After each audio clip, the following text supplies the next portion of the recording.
Assalamualaikum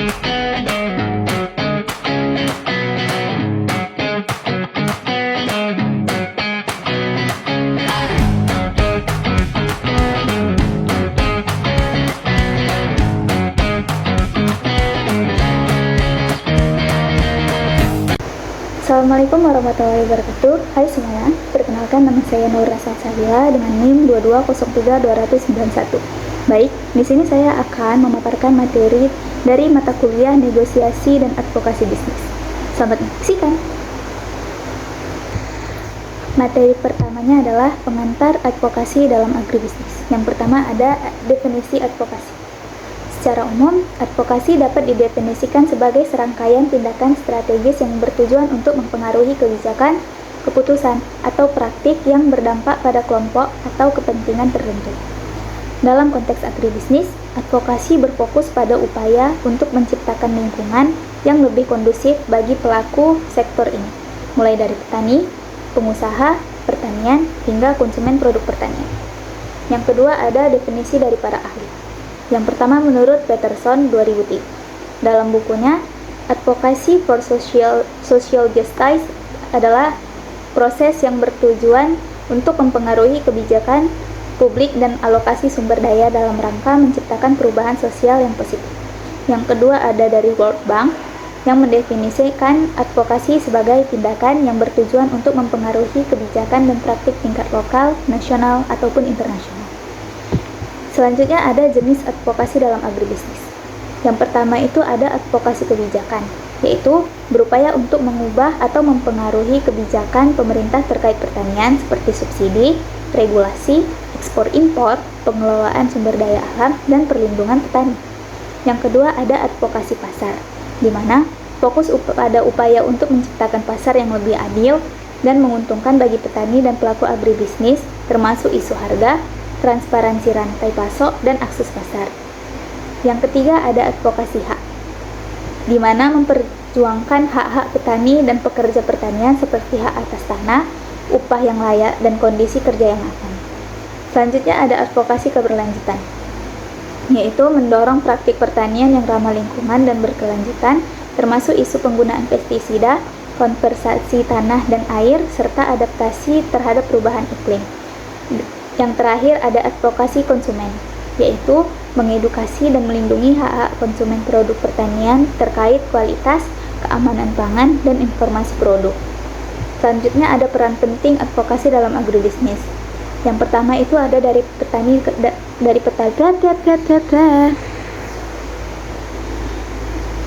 Selanjutnya ada peran penting advokasi dalam agribisnis.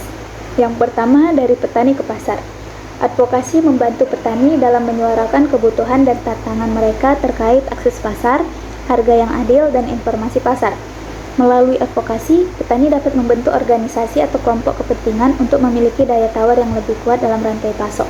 Contohnya, advokasi dapat mendorong pembentukan koperasi petani yang mampu melakukan negosiasi harga yang lebih baik dengan pedagang atau pengolah hasil pertanian.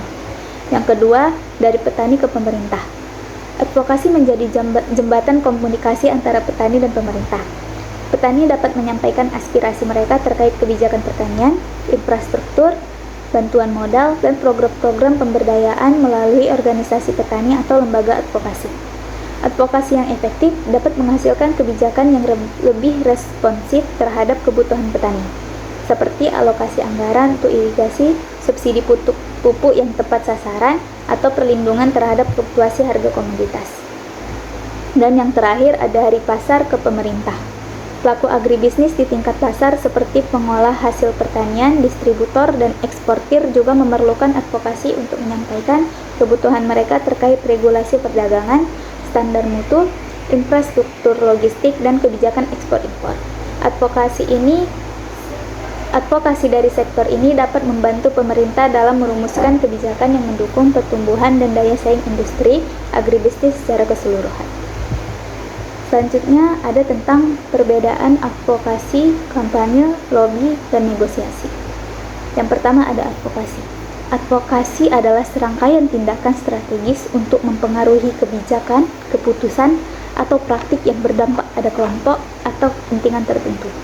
Fokus utama advokasi yaitu perubahan kebijakan, regulasi, atau praktik yang lebih menguntungkan bagi kelompok yang diadvokasi. Dan metode utamanya penelitian, analisis kebijakan, membangun koalisi, mobilisasi publik, komunikasi media, lobby, dan kampanye. Yang kedua ada kampanye. Kampanye adalah upaya terorganisir untuk mencapai tujuan tertentu, seringkali bersifat publik dan melibatkan berbagai kegiatan komunikasi dan mobilisasi. Fokus utama kampanye adalah meningkatkan kesadaran publik, membangun dukungan, dan menekan pihak yang berwenang untuk mengambil tindakan tertentu. Metode utamanya adalah orasi publik, demonstrasi, petisi, penggunaan media sosial, iklan, serta penggalangan dana. Dan yang terakhir adalah lobby. Selanjutnya adalah lobby. Lobby adalah upaya untuk mempengaruhi pembuat kebijakan atau keputusan melalui komunikasi langsung dan persuasif dengan individu atau kelompok yang memiliki kekuasaan. Fokus utama lobby adalah mendapatkan dukungan atau mempengaruhi keputusan dari pihak-pihak yang memiliki otoritas. Metode utamanya pertemuan tatap muka, presentasi, penyediaan informasi, membangun hubungan personal, memberikan dukungan politik atau finansial. Dan terakhir ada negosiasi. Negosiasi adalah proses diskusi dan tawar-menawar antara dua atau lebih pihak dengan kepentingan yang berbeda untuk mencapai kesepakatan yang saling menguntungkan. Fokus utamanya adalah mencapai kesepakatan atau kompromi atas isu atau masalah yang tertentu. Metode utamanya diskusi, argumentasi, tawar-menawar, identifikasi kepentingan bersama, mencari solusi kreatif. Baik, itu adalah materi 9. Yang selanjutnya akan saya jelaskan. Baik, apa sih? Baik, itu adalah materi pertama, dan selanjutnya kita akan membahas tentang materi kedua. Selanjutnya, kita akan membahas tentang isu-isu strategis agribisnis yang perlu diadvokasikan. Yang pertama adalah isu pangan lokal versus impor. Isu ini adalah jantung dari ketahanan pangan dan kedaulatan pangan suatu negara.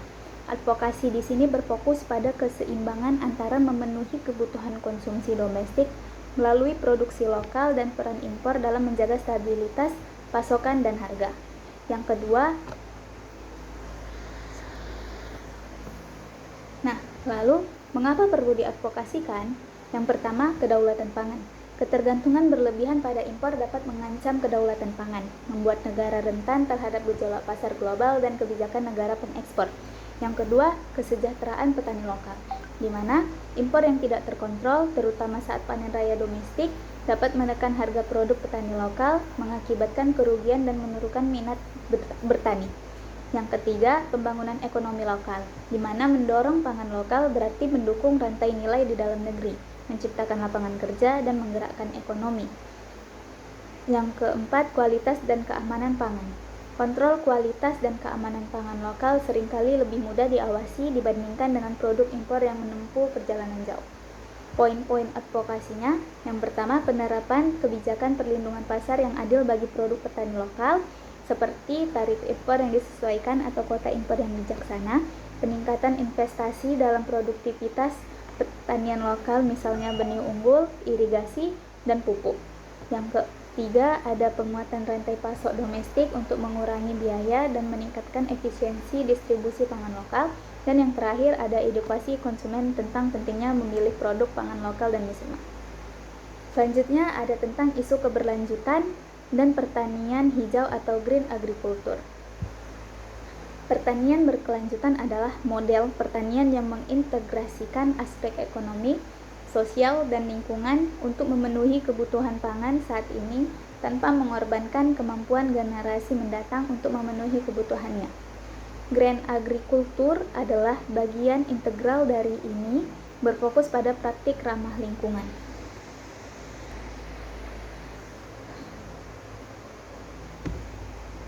Mengapa perlu diadvokasikan? Yang pertama, degradasi lingkungan. Praktik pertanian intensif yang tidak berkelanjutan dapat menyebabkan degradasi tanah, polusi air, hilangnya keanekaragaman hayati, dan emisi gas rumah kaca. Yang kedua, resiliensi terhadap perubahan iklim. di mana pertanian berkelanjutan dan hijau membangun resiliensi terhadap dampak perubahan iklim, yaitu kekeringan, banjir, hama, penyakit baru. Yang ketiga ada kesehatan konsumen, di mana pengurangan penggunaan bahan kimia berbahaya dalam pertanian mendukung kesehatan konsumen dalam ekosistem. Dan yang terakhir ada peningkatan kualitas produk, di mana praktik pertanian yang baik seringkali menghasilkan produk dengan kualitas lebih tinggi.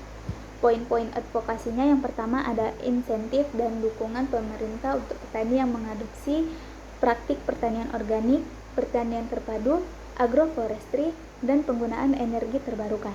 Yang kedua, regulasi yang lebih ketat terhadap penggunaan pestisida dan pupuk kimia sintetik. Yang ketiga, ada edukasi dan pelatihan bagi petani tentang praktik pertanian berkelanjutan. Dan yang terakhir, ada penciptaan pasar yang lebih besar untuk produk-produk pertanian berkelanjutan dan organik.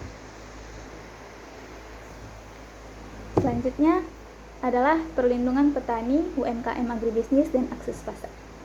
Petani dan UMKM agribisnis seringkali menjadi pihak yang paling rentan dalam rantai nilai agribisnis, menghadapi tantangan dalam hal akses modal, teknologi, informasi, dan pasar yang adil. Mengapa perlu diadvokasikan? Yang pertama, kesejahteraan ekonomi, di mana petani dan UMKM adalah tulang punggung agribisnis. Perlindungan mereka berarti perlindungan ekonomi desa dan komunitas. Yang kedua, ada inovasi dan diversifikasi, di mana dukungan bagi UMKM mendorong inovasi produk dan diversifikasi usaha di sektor agribisnis. Yang ketiga, pengurangan kesenjangan, yaitu akses pasar yang adil mengurangi kesenjangan antara produsen kecil dan pemain besar. Poin-poin advokasinya, yang pertama, penciptaan skema pembiayaan yang mudah diakses dan terjangkau bagi petani dan UMKM, misalnya KUR khusus petani dan subsidi bunga. Yang kedua, peningkatan akses terhadap teknologi dan informasi pertanian, misalnya penyuluhan dan aplikasi pertanian. Yang ketiga, tentang pengembangan infrastruktur pasca panen dan logistik untuk mengurangi kerugian pasca panen. Yang keempat adalah fasilitasi kemitraan yang adil antara petani, UMKM dengan industri pengolahan atau retail besar. Yang kelima ada perlindungan terhadap praktik monopoli atau oligopoli di pasar pertanian. Dan yang terakhir adalah pemberdayaan kelembagaan petani seperti koperasi dan kelompok tani untuk meningkatkan daya saing. Selanjutnya ada isu ketimpangan logistik agribisnis di daerah 3T. Ketimpangan infrastruktur dan akses logistik di daerah 3T terdepan, terluar, dan tertinggal merupakan hambatan besar bagi pengembangan agribisnis, menyebabkan biaya tinggi dan kesulitan distribusi. Mengapa perlu diadvokasikan? Yang pertama, disparitas harga, yaitu biaya logistik yang tinggi menyebabkan harga produk pertanian di daerah 3T menjadi mahal bagi konsumen, sementara harga tingkat petani menjadi sangat rendah karena sulitnya akses pasar. Yang kedua, kerugian pasca panen. Kurangnya fasilitas penyimpanan dan transportasi yang memadai menyebabkan tingginya tingkat kerugian pasca panen. Yang ketiga, keterbatasan akses pasar. Petani di daerah 3T kesulitan menjual produk mereka ke pasar yang lebih luas dan membatasi potensi pendapatan mereka. Yang terakhir, ada pembangunan regional, mengatasi ketimpangan logistik krusial untuk membangun ekonomi yang merata di seluruh wilayah. Poin-poin advokasinya yang pertama, peningkatan investasi pemerintah dalam pembangunan infrastruktur jalan, jembatan, pelabuhan, dan bandara di daerah 3T. Yang kedua, pengembangan pusat-pusat pengumpulan dan distribusi produk pertanian di tingkat lokal dan regional. Yang ketiga, pemberian insentif bagi perusahaan logistik untuk beroperasi di daerah 3T. Yang keempat, pemanfaatan teknologi digital untuk informasi, logistik, dan manajemen rantai pasok di daerah terpencil. Dan yang terakhir, pengembangan moda transportasi alternatif yang sesuai dengan kondisi geografis daerah 3T. Selanjutnya ada studi kasus advokasi pangan organik di daerah food estate dan digitalisasi supply chains. Studi kasus ini menyoroti bagaimana advokasi pangan organik dapat berinteraksi dengan dua tren besar, yaitu program food estate atau lumbung pangan skala besar dan digitalisasi rantai pasok. Latar belakangnya yang pertama, pangan organik, yaitu sektor yang berkembang pesat didorong oleh kesadaran konsumen akan kesehatan dan lingkungan. Namun, tantangannya adalah sertifikasi, biaya produksi yang lebih tinggi, dan akses pasar. Yang kedua ada food estate, di mana program pemerintah untuk menciptakan kawasan produksi pangan berskala besar, seringkali untuk komoditas tertentu. Tujuan utamanya adalah ketahanan pangan nasional, tetapi ada kekhawatiran tentang dampak lingkungan dan sosial. Yang ketiga ada digitalisasi supply chains, yang mana penggunaan teknologi untuk meningkatkan efisiensi, transparansi, dan keterlacakan dalam rantai pasok. Selanjutnya, isu advokasi dalam konteks ini. Konflik potensial. Program food estate yang berorientasi monokultur dan intensifikasi dapat bertentangan dengan prinsip-prinsip pertanian organik dan keberlanjutan. Advokasi diperlukan untuk memastikan bahwa food estate mempertimbangkan praktik berkelanjutan atau bahkan mengintegrasikan zona organik. Yang selanjutnya ada peluang digitalisasi. Digitalisasi dapat menjadi alat advokasi yang kuat untuk pangan organik.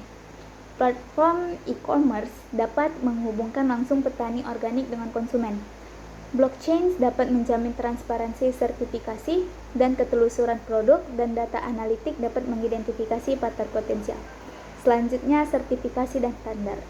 Advokasi untuk penyederhanaan proses sertifikasi organik dan pengembangan standar yang terjangkau bagi petani kecil. Dan yang terakhir ada dukungan kebijakan, yaitu mendorong kebijakan yang mendukung pengembangan rantai nilai pangan organik, termasuk insentif pajak, subsidi, dan program pendidikan. Poin-poin advokasinya, yang pertama ada integrasi prinsip pertanian organik dan berkelanjutan dalam perencanaan dan pelaksanaan program food estate. Pengembangan infrastruktur digital yang mendukung transparansi dan keterlusuran produk organik. Yang ketiga ada fasilitasi akses petani organik ke platform digital dan pelatihan penggunaan teknologi.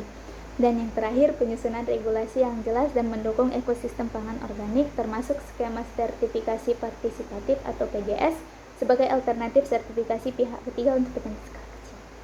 Baik, itu adalah materi kedua. Selanjutnya kita lanjut ke materi ketiga. Baik, materi selanjutnya adalah tentang teknik dan strategi advokasi modern dalam agribisnis. Yang pertama, teknik dan strategi advokasi modern bisnis, yaitu digital advocacy.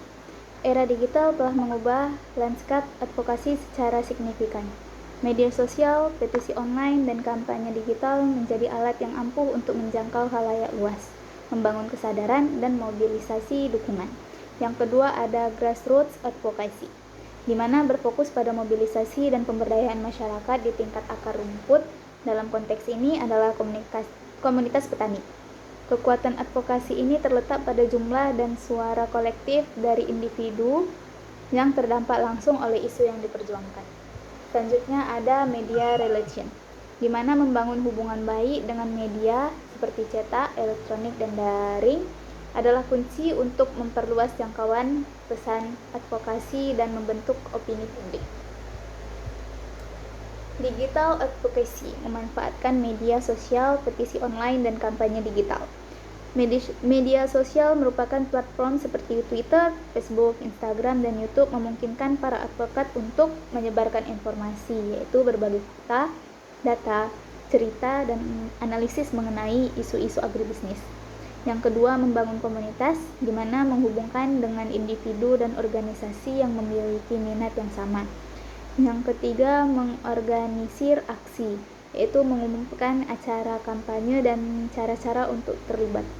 Yang keempat, mempengaruhi opini publik, yaitu membentuk narasi dan merespon informasi yang salah atau merugikan. Dan yang terakhir adalah berinteraksi langsung dengan pembuat kebijakan. Itu beberapa pembuat kebijakan aktif di media sosial dan dapat dipengaruhi oleh tekanan publik. Petisi online. Platform seperti Change.org atau Avast memungkinkan pengumpulan tanda tangan secara daring untuk mendukung suatu tuntutan atau perubahan kebijakan. Petisi online dapat dengan cepat mengumpulkan dukungan dalam jumlah besar dan memberikan tekanan kepada target advokasi. Selanjutnya ada kampanye digital, yaitu melibatkan penggunaan berbagai saluran digital secara terkoordinasi untuk mencapai tujuan advokasi. Ini bisa meliputi yang pertama website dan blog, sebagai pusat informasi kampanye. Yang kedua, email marketing untuk membangun hubungan dengan pendukung dan memberikan pembaruan. Yang ketiga, iklan online untuk menjangkau audiens yang lebih luas. Yang keempat, video dan infografis untuk menyampaikan informasi secara menarik dan mudah dipahami. Dan yang terakhir, penggunaan hashtag untuk memperluas jangkauan pesan untuk membangun percakapan di media sosial. Selanjutnya yaitu ada grassroots advocacy, yaitu pemberdayaan komunitas petani. Yang pertama, membangun organisasi petani yang kuat, yaitu mendukung pembentukan atau penguatan kelompok tani, koperasi, dan federasi petani agar mereka memiliki wadah untuk menyuarakan kepentingan bersama. Kedua, pendidikan dan pelatihan, yaitu meningkatkan pemahaman petani tentang hak-hak mereka, kebijakan pertanian, dan cara berpartisipasi dalam proses pengambilan keputusan. Yang ketiga, mobilisasi aksi lokal, yaitu mengorganisir pertemuan, diskusi, demonstrasi, atau aksi kolektif di tingkat komunitas untuk menarik perhatian pada isu-isu spesifik. Yang keempat adalah membangun koalisi dan organisasi lain, yaitu bekerja sama dengan organisasi masyarakat sipil atau OMS, akademisi, dan kelompok lain yang memiliki tujuan yang sejalan. Yang terakhir adalah mendokumentasikan pengalaman petani untuk mengumpulkan cerita dan data dari lapangan untuk memperkuat argumen advokasi. Dan mengapa pemberdayaan petani penting? Yang pertama, suara yang lebih autentik. Petani adalah pihak yang paling merasakan dampak langsung dari kebijakan pertanian, sehingga suara mereka dapat memiliki legitimasi yang kuat. Yang kedua, dukungan yang luas. Mobilisasi komunitas petani dapat menghasilkan dukungan yang signifikan untuk kampanye advokasi. Dan yang ketiga ada akuntabilitas pembuatan kebijakan, yaitu tekanan dari konstituen di tingkat lokal dapat mendorong pembuat kebijakan untuk lebih responsif. Media relation dalam advokasi agribisnis. Yang pertama, mengembangkan pesan yang jelas dan menarik, yaitu pesan advokasi harus ringkas, mudah dipahami, dan relevan bagi audiens media. Yang kedua, membangun daftar kontak media, yaitu mengidentifikasi jurnalis dan outlet media yang meliput isu-isu agribisnis. Yang ketiga, menulis siaran pers yang efektif, menyediakan informasi yang relevan, akurat, dan menarik bagi jurnalis. Yang ketiga, mengadakan konferensi pers untuk mengumumkan isu penting atau merespon perkembangan terkini. La ilaha illallah Muhammad Rasulullah.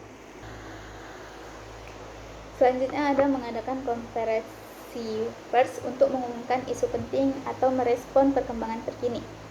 Selanjutnya ada menawarkan wawancara dan opini, yaitu menyediakan juru bicara yang kompeten untuk berbicara kepada media. Selanjutnya ada monitor liputan media, itu melacak bagaimana isu advokasi diliput dan merespon jika ada informasi yang tidak akurat. Dan terakhir ada membangun hubungan jangka panjang dengan jurnalis untuk berusaha menjadi sumber informasi yang kredibel bagi media. Mengapa media penting bagi advokasi? Yang pertama, dapat meningkatkan kesadaran publik, yaitu media memiliki jangkauan yang luas dan dapat membantu menyampaikan isu kepada khalayak yang lebih besar. Yang kedua, membentuk opini publik, yaitu pemberitaan media dapat mempengaruhi bagaimana masyarakat memandang suatu isu. Yang ketiga, menekan pembuatan kebijakan, yaitu liputan media yang negatif dapat memberikan tekanan pada pembuat kebijakan untuk bertindak.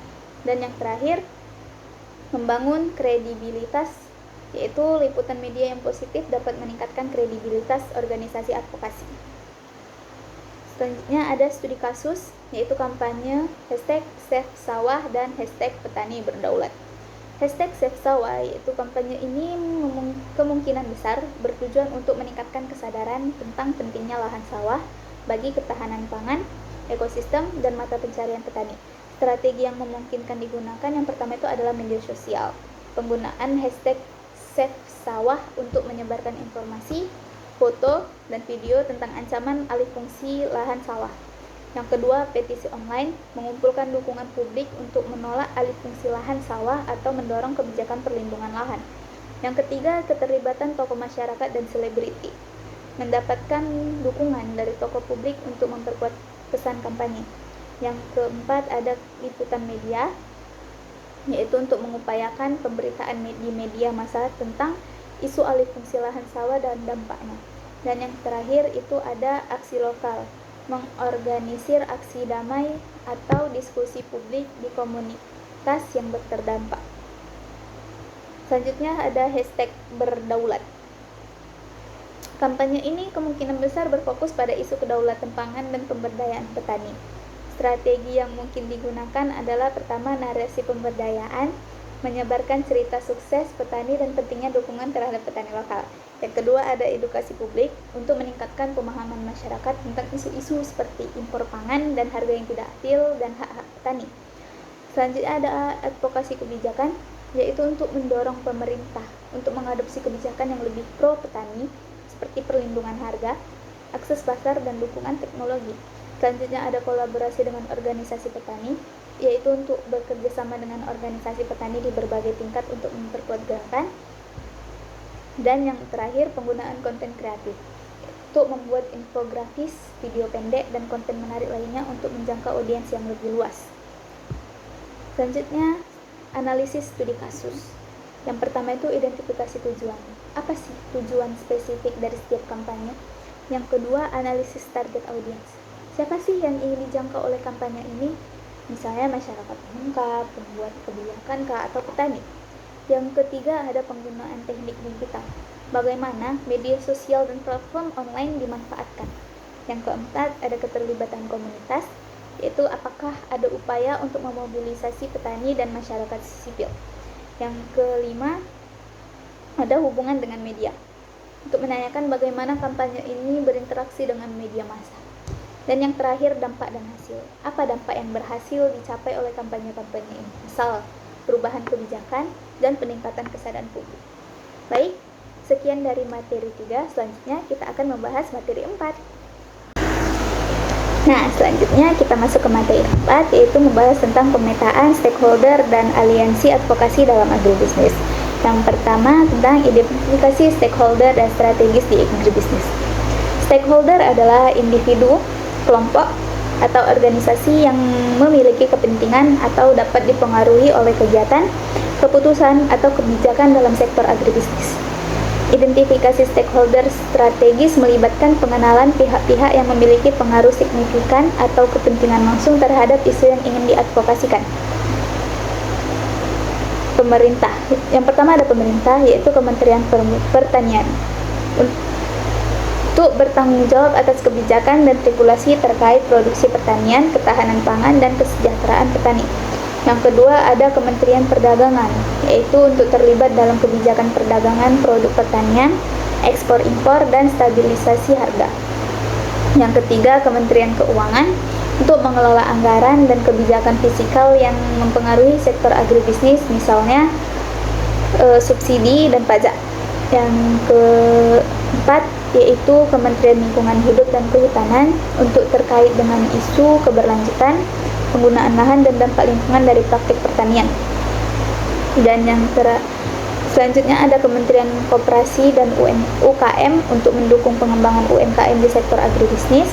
Dan selanjutnya ada Badan Perencanaan Pembangunan Nasional atau Bappenas, untuk merumuskan rencana pembangunan jangka panjang dan menengah yang mencakup sektor agribisnis.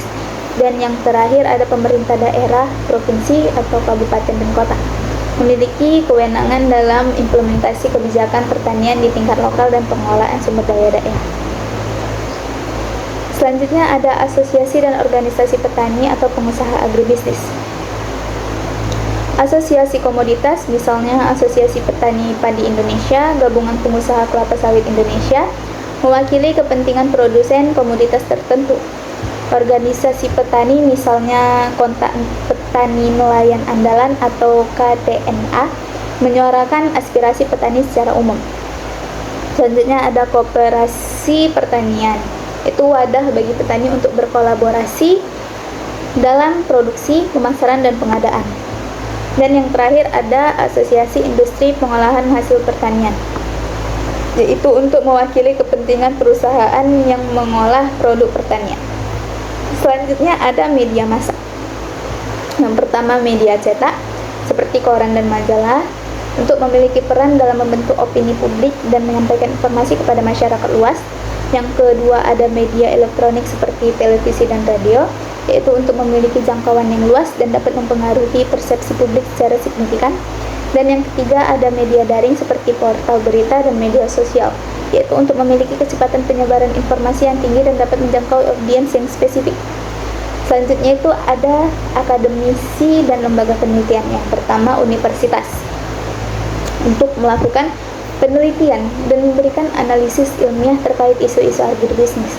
Yang kedua, lembaga penelitian pemerintah dan non-pemerintah, yaitu menghasilkan data dan rekomendasi kebijakan berdasarkan riset. Dan yang ketiga itu adalah tenaga ahli dan konsultan untuk memberikan keahlian khusus dalam berbagai aspek agribisnis. Selanjutnya ada organisasi non-pemerintah atau NGO. Yang pertama NGO lingkungan, yaitu untuk fokus pada isu keberlanjutan, konservasi sumber daya alam, dan dampak lingkungan pertanian. Yang kedua ada NGO kesejahteraan petani, yang berupaya untuk meningkatkan kesejahteraan petani, hak-hak mereka, dan akses terhadap sumber daya. Dan yang terakhir ada NGO konsumen, yaitu untuk memperjuangkan hak-hak konsumen terkait kualitas dan keamanan produk pertanian. Selanjutnya ada perusahaan besar seperti swasta dan BUMN. Yang pertama perusahaan input pertanian seperti pupuk, pestisida, dan benih. Itu memiliki pengaruh dalam penyediaan sarana produksi. Yang kedua ada perusahaan pengolahan hasil pertanian skala besar, itu memiliki peran dalam penyerapan produk pertanian dan pembentukan pasar. Yang ketiga ada perusahaan retail dan distribusi untuk mempengaruhi akses pasar dan harga produk pertanian di tingkat konsumen. Dan yang terakhir ada BUMN pangan untuk memiliki peran strategis dalam stabilisasi harga dan pengelolaan stok pangan nasional. Selanjutnya ada strategi membangun koalisi advokasi. Koalisi advokasi adalah aliansi strategis antara berbagai stakeholder yang memiliki kepentingan bersama dalam isu tertentu. Membangun koalisi yang efektif dapat memperkuat daya tawar dan memperluas jangkauan upaya advokasi. Yang pertama, identifikasi tujuan bersama, yaitu untuk menentukan isu atau tujuan spesifik yang menjadi fokus koalisi dan memastikan bahwa semua anggota memiliki pemahaman dan komitmen yang sama. Yang kedua, ada pemetaan potensi anggota koalisi, mengidentifikasi organisasi atau individu yang memiliki kepentingan yang sejalan, sumber daya yang relevan, misalnya keahlian, jaringan, dana, dan pengaruh yang dapat mempengaruhi koalisi. Selanjutnya yang ketiga ada membangun komunikasi yang efektif, yaitu menciptakan saluran komunikasi yang terbuka dan rutin antara anggota koalisi untuk berbagai informasi, berkoordinasi, dan mengambil keputusan bersama. Selanjutnya ada menentukan peran dan tanggung jawab yang jelas. Yaitu mendefinisikan peran dan kontribusi masing-masing anggota koalisi berdasarkan kekuatan dan sumber daya mereka. Selanjutnya ada mengembangkan struktur dan mekanisme kerja, yaitu menetapkan bagaimana koalisi akan beroperasi, termasuk proses pengambilan keputusan, pengelolaan keuangan jika ada, dan evaluasi kegiatan. Selanjutnya ada membangun kepercayaan dan hubungan baik, yaitu mendorong kolaborasi yang positif dan saling menghormati antar anggota koalisi. Selanjutnya ada memanfaatkan kekuatan dan jaringan masing-masing anggota, yaitu menggabungkan sumber daya dan pengaruh dari berbagai organisasi untuk mencapai tujuan advokasi yang lebih besar. Selanjutnya ada fleksibilitas dan adaptasi, yaitu yang bersedia untuk menyesuaikan strategi dan taktik koalisi sesuai dengan perkembangan situasi dan tantangan yang dihadapi. Dan yang terakhir ada membangun kesadaran dan dukungan publik bersama, yaitu untuk mengkoordinasi upaya komunikasi publik untuk memperkuat pesan advokasi. Selanjutnya ada analisis kepentingan dan pengaruh stakeholder. Menganalisis kepentingan dan pengaruh setiap stakeholder adalah langkah penting untuk memahami dinamika politik dan sosial di sekitar isu advokasi. Analisis ini membantu dalam mengidentifikasi siapa yang menjadi sekutu potensial dan siapa yang mungkin menjadi petentang, dan bagaimana cara mereka untuk berinteraksi dengan masing-masing pihak. Kebijakan lingkungan dan pengaruhnya pada bisnis. Yang pertama, kepentingan stakeholder, yaitu mengidentifikasi apa yang menjadi perhatian utama setiap stakeholder terkait isu yang diadvokasikan. Kepentingan ini bisa bersifat ekonomi, sosial, politik, atau lingkungan. Memahami kepentingan stakeholder membantu dalam merumuskan pesan advokasi yang relevan dan menarik bagi mereka. Yang kedua ada pengaruh stakeholder, yaitu mengukur kemampuan setiap stakeholder untuk mempengaruhi kebijakan, keputusan, dan opini publik. Pengaruh ini dapat berasal dari posisi formal, misalnya pemerintah, sumber daya ekonomi, jaringan yang luas, dan legitimasi di mata masyarakat. Selanjutnya ada matriks pemetaan stakeholder, yaitu salah satu alat yang umum digunakan adalah matriks pemetaan stakeholder yang biasa membagi stakeholder berdasarkan dua dimensi. Yang pertama, kepentingan atau interest yang dapat mengukur seberapa besar kepentingan stakeholder terhadap isu tersebut, tinggi atau rendah. Yang kedua, pengaruh atau influence or power, seberapa besar kekuatan atau kemampuan stakeholder untuk mempengaruhi hasilnya, tinggi atau rendah. Berdasarkan matriks ini, stakeholder dapat dikategorikan menjadi dua, yaitu high power, high interest atau pemain kunci. Stakeholder ini perlu dikelola dengan hati-hati dan dilibatkan secara aktif dalam proses advokasi. Upaya untuk membangun hubungan yang kuat dan saling menguntungkan. Yang kedua ada high power, low interest atau pengambilan keputusan potensial. Stakeholder ini memiliki kekuatan untuk mempengaruhi, namun mungkin tidak terlalu tertarik pada isu tersebut. Upayakan untuk membuat mereka tertarik atau menunjukkan relevansi isu dengan kepentingan mereka yang lebih luas. Berdasarkan matriks ini, stakeholder dapat dikategorikan menjadi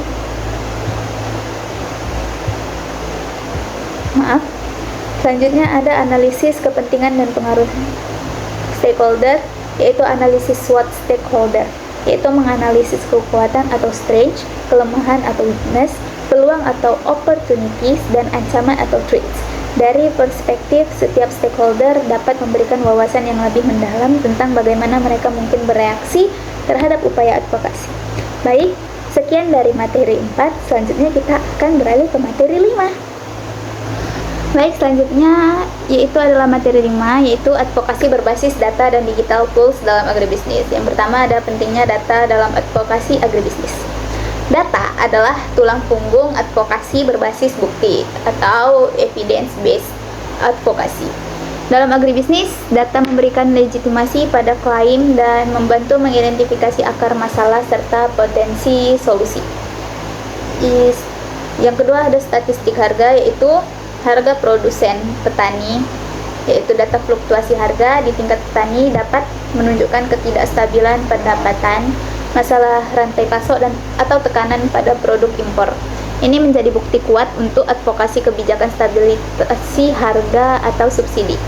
Yang kedua ada harga konsumen, yaitu perbandingan harga di tingkat konsumen dengan harga petani dapat mengungkap inefisiensi rantai pasok atau praktik kartel.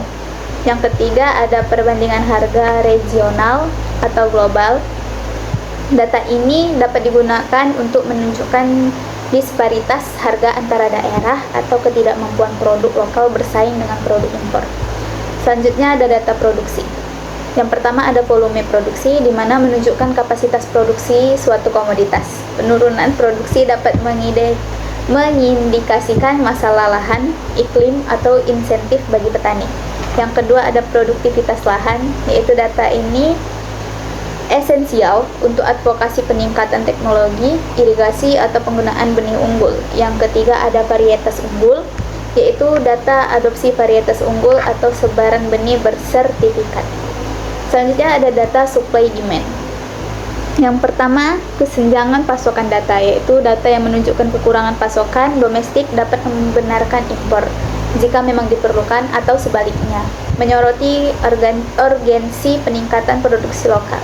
Yang kedua, surplus produksi, di mana data surplus dapat menjadi dasar advokasi untuk pengembangan pasar baru, pengolahan pasca panen, atau kebijakan penyangga harga. Yang ketiga ada pola konsumsi. Data ini penting untuk memprediksi permintaan dan mengarahkan produksi. Selanjutnya ada data pendukung lainnya, yaitu pertama sosial ekonomi petani, data pendapatan, tingkat pendidikan, akses ke fasilitas dan kondisi kehidupan petani. Yang kedua dampak lingkungan, yaitu data tentang degradasi lahan, penggunaan air, emisi gas rumah kaca dari aktivitas pertanian, dan akses pasar Dan selanjutnya ada akses pasar, yaitu data tentang infrastruktur jalan, transportasi, dan fasilitas pasar di daerah pertanian. Selanjutnya ada tools digital untuk advokasi. Berbagai alat digital modern memungkinkan advokat untuk menganalisis data, membuat konten yang menarik, dan menyebarkan pesan secara efisien. Selanjutnya ada Google Trends dan X atau Twitter Analytics untuk isu viral agribisnis. Yang pertama ada Google Trends, memungkinkan identifikasi tren pencarian terkait isu agribisnis. Ini bisa membantu memahami minat publik terhadap topik tertentu, misalnya harga cabai naik, pertanian organik, food estate kritik, dan menentukan waktu yang tepat untuk meluncurkan kampanye. Yang kedua ada X Twitter Analytics, yaitu memberikan wawasan tentang kinerja tweet atau jumlah impresi, engagement, retweet, popularitas hashtag, dan demografis audiens. Ini membantu dalam melacak efektivitas kampanye di media sosial dan mengidentifikasi influencer yang relevan. Selanjutnya ada Canva dan CapCut untuk konten kampanye. Yang pertama ada Canva. Canva adalah platform desain grafis online yang mudah digunakan untuk membuat infografis, poster, pamflet, banner media sosial, dan presentasi yang menarik secara visual tanpa perlu keahlian desain profesional. Sangat efektif untuk memvisualisasikan data pertanian yang kompleks menjadi format yang mudah dicerna. Yang kedua ada CapCut, yaitu aplikasi editor video seluler yang populer untuk membuat video pendek yang dinamis dan menarik. Cocok untuk membuat konten video singkat untuk TikTok, Instagram, ataupun YouTube Short yang dapat menyebarkan pesan advokasi dengan cepat dan emosional, misalnya video kondisi petani dampak isu tertentu. Dan terakhir ada petisi online atau Change.org or Avast dan lain-lain. Platform ini memfasilitasi pengumpulan tanda tangan massal secara daring untuk mendukung suatu tuntutan atau perubahan kebijakan. Mereka memberikan kemudahan bagi individu untuk berpartisipasi dan secara kolektif menunjukkan dukungan terhadap isu agribisnis tertentu. Misalnya, menuntut perlindungan lahan pertanian, mendesak pemerintah untuk meninjau kebijakan ekspor. Efektivitasnya terletak pada kemampuannya untuk memobilisasi dukungan global atau nasional dengan cepat. Baik, itulah materi 5. Selanjutnya kita ke materi 6.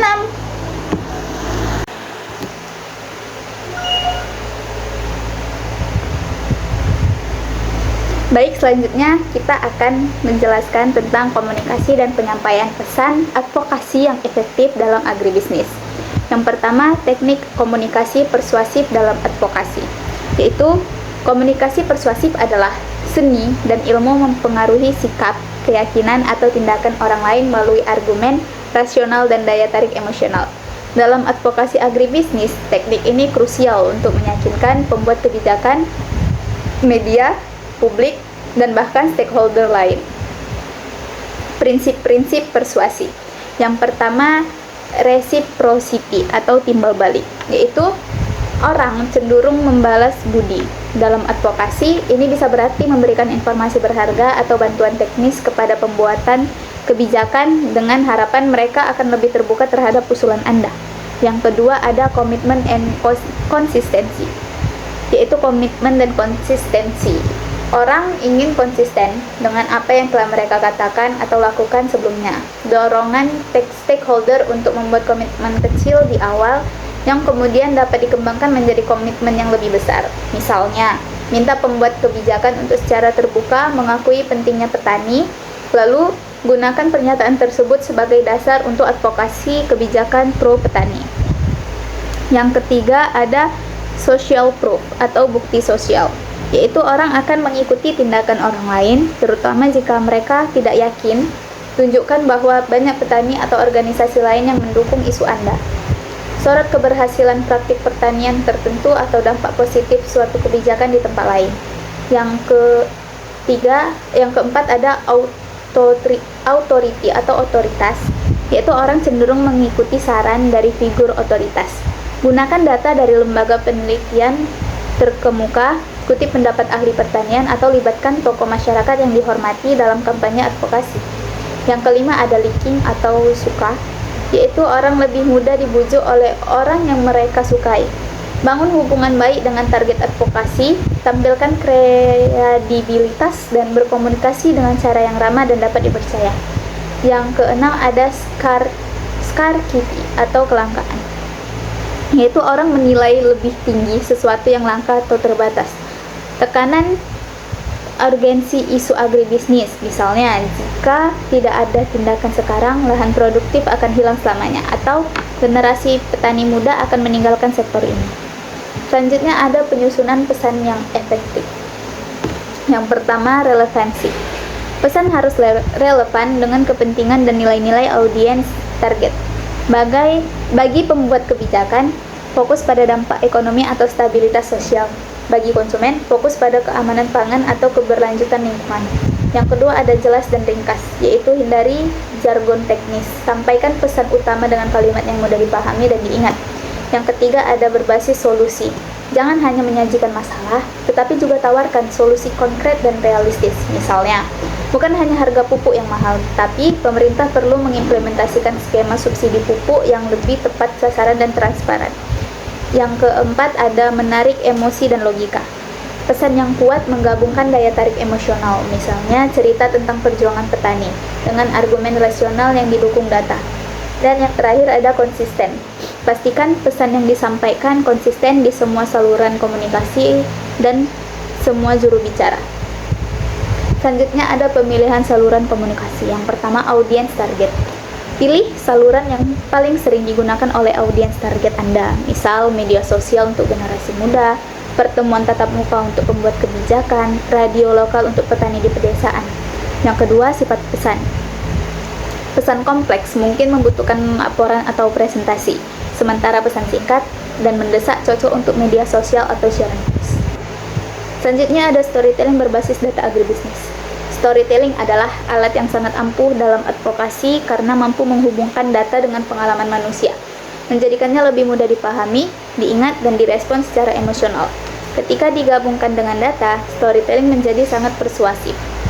Mengapa storytelling berbasis data efektif? Yang pertama, humanisasi isu. Data saja bisa terasa dingin dan abstrak. Cerita memberikan wajah manusia pada statistik, menunjukkan dampak nyata dari masalah atau solusi pada individu atau komunitas. Yang kedua, meningkatkan daya ingat. Otak manusia lebih mudah mengingat narasi daripada sekumpulan fakta dan angka. Yang ketiga, ada membangun empati. Cerita dapat membangkitkan emosi dan empati, mendorong audiens untuk peduli dan bertindak. Mengapa storytelling berbasis data efektif? Yang pertama ada menyederhanakan kompleksitas. Cerita dapat membantu menjelaskan isu agribisnis yang kompleks, misalnya rantai pasok global, dampak perubahan iklim, menjadi format yang lebih mudah dicerna.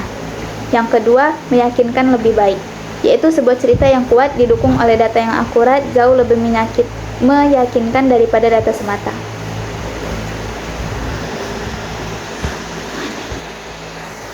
Selanjutnya ada elemen storytelling berbasis data dalam agribisnis. Yang pertama ada tokoh atau karakter. Siapa sih tokoh utama dalam cerita? Petani yang berjuang, UMKM yang inovatif, atau konsumen yang peduli? Kedua, konflik atau masalah. Apa tantangan yang dihadapi tokoh tersebut? Misal, harga jatuh, gagal panen, lahan tergusur, kesulitan akses modal. Disinilah data dapat masuk menunjukkan skala masalah. Misalnya, penghasilan Pak Budi turun 50% karena harga jagung anjlok. Data BPS menunjukkan harga jagung di tingkat petani memang turun 45% dalam 3 bulan terakhir. Yang ketiga, aksi atau perjuangan. Apa yang dilakukan tokoh untuk mengatasi masalah? Misal, Pak Budi mencoba beralih ke pertanian organik atau sekelompok petani membentuk koperasi.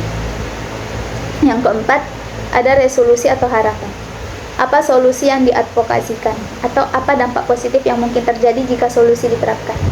Misalnya, dengan adanya kebijakan subsidi benih, Pak Budi bisa kembali bertanam dan produktivitas daerah kami bisa naik 20% berdasarkan simulasi akademisi pertanian. Yang kelima, data yang terintegrasi adalah data tidak disajikan secara terpisah, melainkan dianyam ke dalam narasi untuk memperkuat klaim dan memberikan bukti. Visualisasi data atau infografis dan grafik dapat menyertai cerita untuk memberikan dukungan visual. Dan yang terakhir ada call to action. Apa yang diharapkan dari audiens setelah mendengar cerita? Misalnya dukungan petisi kami, hubungi wakil rakyat Anda, beli produk petani lokal. Selanjutnya ada contoh penerapan dalam agribisnis. Video dokumenter pendek yaitu mengisahkan perjuangan seorang petani kopi di pedalaman yang kesulitan menjual produknya karena infrastrukturnya yang buruk, diselingi dengan data tentang minimnya akses jalan di daerah 3T. Yang kedua ada infografis interaktif. Cerita tentang bagaimana satu desa beralih ke pertanian berkelanjutan dengan data yang menunjukkan peningkatan pendapatan petani dan pengurangan jejak karbon. Yang ketiga ada testimoni petani, yaitu kutipan langsung dari petani yang menggambarkan dampak positif atau negatif suatu kebijakan, diperkuat dengan statistik relevan. Dan yang terakhir ada laporan advokasi, yaitu struktur laporan yang diawali dengan cerita inspiratif atau gambaran masalah di lapangan, diikuti oleh analisis data dan rekomendasi kebijakan. Sekian materi ini, selanjutnya kita akan membahas tentang materi terakhir, yaitu materi 7. Baik, selanjutnya kita melanjutkan materi terakhir, yaitu tentang manajemen krisis dalam advokasi agribisnis. Apa itu manajemen krisis dalam konteks advokasi? Adalah serangkaian proses dan tindakan yang terencana untuk mempersiapkan, merespon, dan pulih dari peristiwa tak terduga yang dapat merugikan tujuan advokasi, kredibilitas organisasi, atau kelompok yang diwakili. Tujuannya adalah meminimalkan dampak negatif dan jika mungkin mengubah krisis menjadi peluang. Contohnya, yang pertama, berita hoaks harga pangan. Misalnya, tersebarnya informasi palsu tentang kenaikan drastis harga beras yang memicu kepanikan konsumen dan destabilisasi pasar. Bagi kelompok advokasi petani, ini bisa menjadi krisis karena dapat memicu kebijakan kontrol harga yang merugikan petani atau menyudutkan petani sebagai penyebab kenaikan harga. Yang kedua, kebijakan dadakan larangan ekspor atau impor. Pemerintah secara tiba-tiba mengeluarkan kebijakan larangan ekspor komoditas tertentu, misalnya minyak goreng dan batu bara, atau larangan impor produk pertanian. Ini bisa menjadi krisis bagi asosiasi pengusaha agribisnis atau eksportir karena langsung mengancam keberlangsungan usaha dan rantai pasok. Yang ketiga, pencemaran nama baik komoditas. Sebuah produk pertanian tertentu, misalnya kelapa sawit dan produk hortikultura, dituduh memiliki dampak negatif yang serius terhadap lingkungan atau kesehatan tanpa bukti ilmiah yang kuat, yang disebabkan luas oleh media atau kelompok tertentu. Ini menjadi krisis bagi asosiasi produsen komoditas tersebut. Yang keempat ada kegagalan program pertanian skala besar, yaitu sebuah program pemerintah misalnya food estate yang diadvokasikan atau dikritik oleh organisasi ternyata mengalami kegagalan besar yang disebabkan kerugian ekonomi dan lingkungan. Ini dapat menjadi krisis kepercayaan bagi pihak yang mengadvokasi atau mengkritik program tersebut tergantung pada posisi mereka. Dan yang terakhir ada serangan personal terhadap tokoh advokat. Tokoh kunci dalam advokasi pertanian diserang secara personal dengan tuduhan yang tidak benar atau pencemaran nama baik yang dapat melemahkan gerakan advokasi secara keseluruhan. Selanjutnya ada strategi menghadapi penolakan, ancaman, atau misi informasi.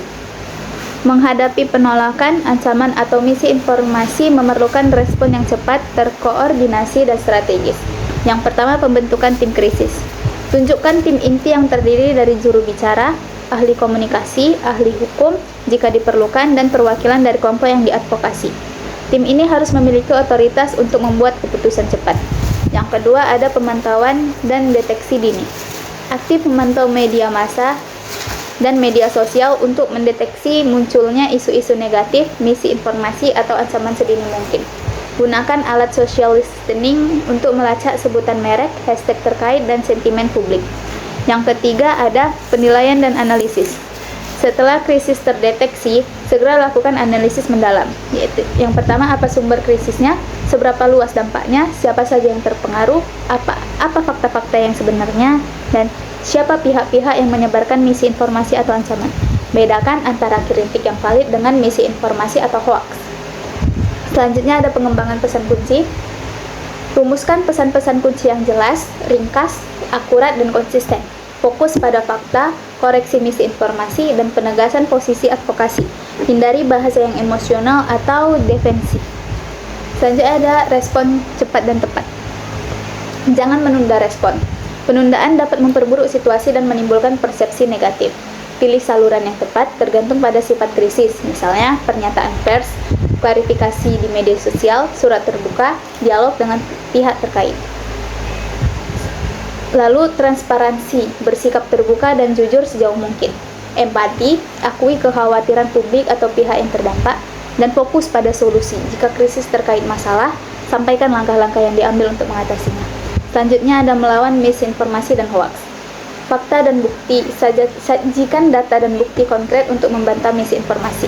Lakukan klarifikasi publik secara tegas melalui media platform digital. Selanjutnya, jika perlu, luncurkan kampanye edukasi untuk meningkatkan literasi media dan kritis masyarakat terhadap informasi yang diterima. Jika misinformasi disebarkan melalui platform tertentu, laporkan untuk tindakan lebih lanjut. Dan terakhir, minta bantuan pihak yang memiliki kredibilitas untuk menyebarkan fakta dan membantah hoax. Dan yang terakhir, evaluasi dan pembelajaran. Setelah krisis mereda, lakukan evaluasi menyeluruh tentang bagaimana krisis ditangani. Identifikasi pelajaran apa yang bisa diambil untuk meningkatkan kesiapsiagaan di masa depan dan perbarui rencana manajemen krisis jika diperlukan. Selanjutnya ada teknik membuat pernyataan resmi dan klarifikasi di media sosial. Pernyataan resmi dan klarifikasi di media sosial memerlukan pendekatan yang berbeda namun tetap konsisten dalam pesan. Yang pertama, pernyataan resmi. Secara ringkas dan jelas, sampaikan poin-poin utama dalam beberapa paragraf. Yang kedua, faktual dan akurat. Pastikan semua informasi yang disampaikan benar dan dapat diversifikasi. Yang ketiga, tujuan yang jelas. Apa yang ingin dicapai dengan pernyataan ini? Misalnya, mengklarifikasi, membantah tuduhan, dan mengumumkan tindakan. Yang keempat, satu suara.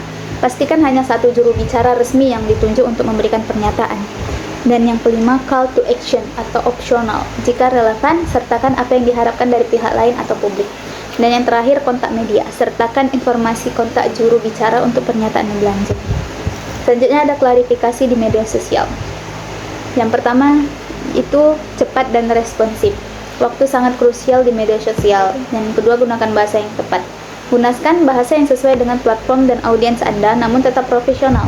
Yang ketiga, ringkas dan to the point. Penggunaan media sosial memiliki rentang perhatian yang pendek. Yang keempat, fokus dan fakta. Koreksi misinformasi dengan fakta singkat dan jelas. Yang kelima, gunakan visual atau opsional. Infografis atau grafik singkat dapat membantu memvisualisasikan data dan memperkuat pesan. Yang keenam, menggunakan hashtag relevan untuk memastikan pesan menjangkau audiens yang tepat. Dan yang terakhir, bersiap untuk interaksi. Harapkan pertanyaan atau komentar dan bersiaplah untuk meresponnya secara bijaksana. Baik, hanya itulah materi yang dapat saya jelaskan dan paparkan. Jika saya mempunyai kesalahan, mohon maaf. Dan terima kasih telah menonton. Bye-bye!